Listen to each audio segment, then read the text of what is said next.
আসসালামু আলাইকুম ভিউয়ার্স। আজ আমি আপনাদের মাঝে নিয়ে এলাম ব্রয়লার মুরগি রান্না।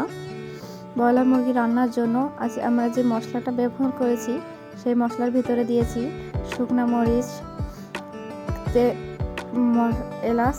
এলাচ, জিরা ও রসুন দিয়ে একটু ব্লেন্ড করে নিয়ে মশলা একটা তৈরি করেছি। তারপর 2টা পেঁয়াজ, 4-5টা আস্ত রসুন, তেজপাতা, দারচিনি, দুই বিচি তেঁতুল দিয়ে সুন্দর করে মেখে রাখতে হবে। ব্লেন্ড করা মশলাগুলো দিয়ে একসাথে মাখিয়ে অল্প কিছুক্ষণের জন্য রেখে দিতে হবে রেস্টে।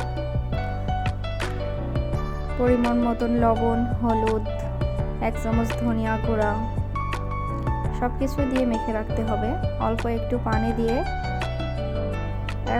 পানি দিয়ে রান্নার জন্য চুলাইতে তুলে দিতে হবে। মিডিয়াম আঁচে অল্প কিছুক্ষণ নাড়াচাড়া করে এভাবে রাখতে হবে। দেখুন মাঝামাঝি অবস্থায় রান্নাটা কেমন হচ্ছে।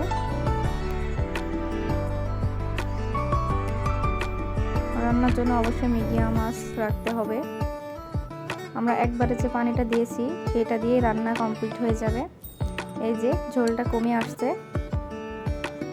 এবার আর অল্প কিছুক্ষণ নাড়াচাড়া করে আমরা এভাবে রেখে দেব মুরগির মাংসটা। আর বেশি ঝোল কমালে একেবারে আলুটা টেনে নেবে। দেখুন আজ আমাদের রান্না ব্রয়লার মুরগি কেমন হয়েছে। প্লিজ আমাদের পেজটি ফলো করে দেবেন।